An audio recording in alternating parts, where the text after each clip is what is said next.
आज हम आप लोगों को विशेष कथा के अंतर्गत ये बताएंगे शिव शक्ति किसे कहते हैं।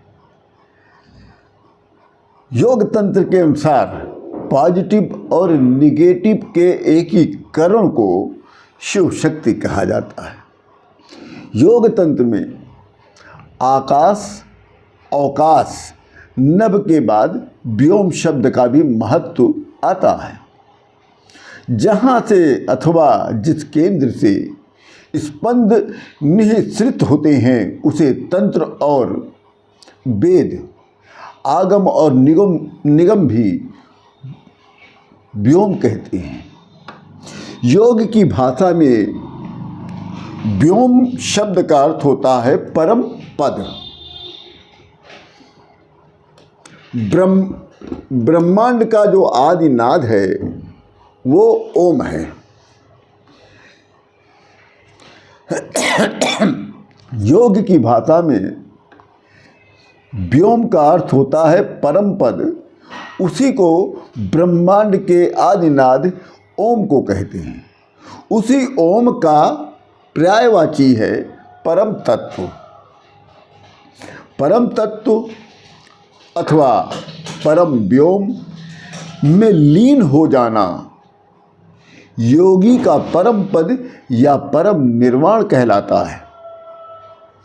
संपूर्ण विश्व जो है द्वंद्वात्मक और मिथुनात्मक है। मिथुन का अर्थ होता है जोड़ा, अर्थात पॉजिटिव और निगेटिव इकाइयों का एकीकरण। प्रोटॉन्स और इलेक्ट्रॉन्स का एकीकरण न्यूट्रॉन्स की उपस्थिति में इन दोनों के मूल में आकर्षण होता है और जहाँ आकर्षण होता है वहीं पर काम वास करता है। इसी काम को मिथुनात्मक कहते हैं। इसी के आधार पर तंत्र विश्व सृष्टि के मूल में शिव शक्ति संबंध अपना घोषित करता है। इसको समझ लीजिए। इसी काम के आधार पर तंत्र विश्व सृष्टि के मूल में शिव शक्ति अपना संबंध घोषित करता है। शिव शक्ति अर्थात समायोगाद जायते सृष्टि कल्पना, अर्थात शिव तत्व, पुरुष तत्व, शक्ति तत्व, स्त्री तत्व के संसर्ग में से ही सृष्टि की कल्पना की जाती है। पुरुष तत्व जो है विकर्षणात्मक है और स्त्री तत्व जो होता है आकर्षणात्मक होता है।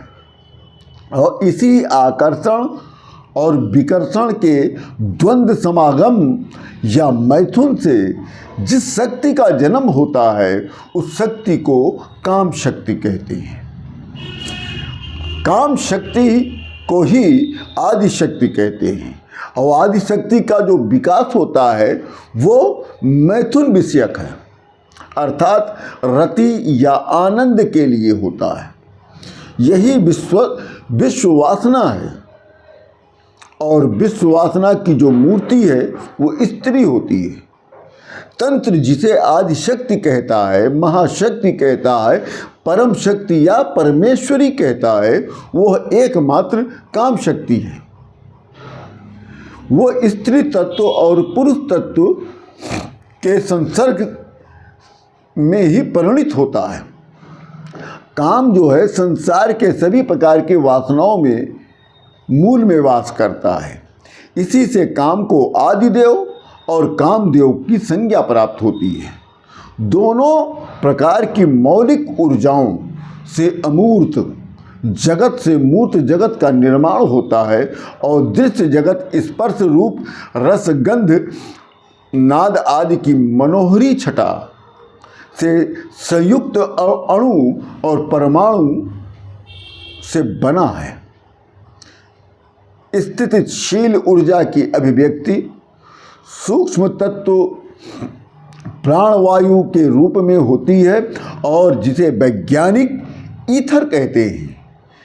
यही ईथर संपूर्ण ब्रह्मांड में समान रूप से व्याप्त होता है।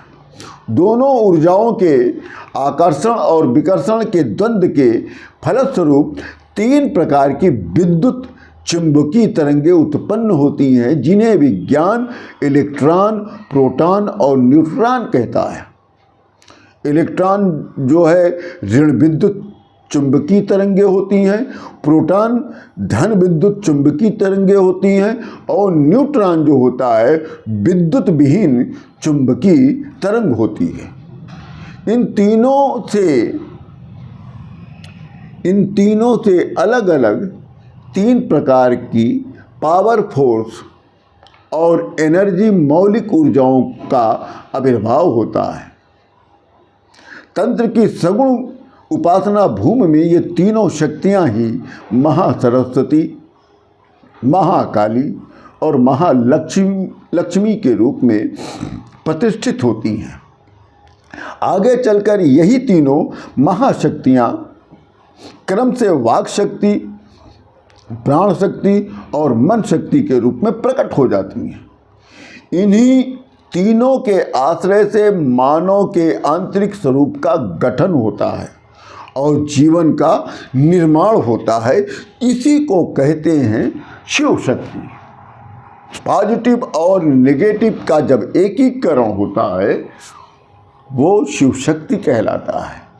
ये शिव जी की शिव शक्ति की व्याख्या कह लीजिए या तो ये शिव विज्ञान कह लीजिए। इसी के साथ आप सभी लोगों को राम राम।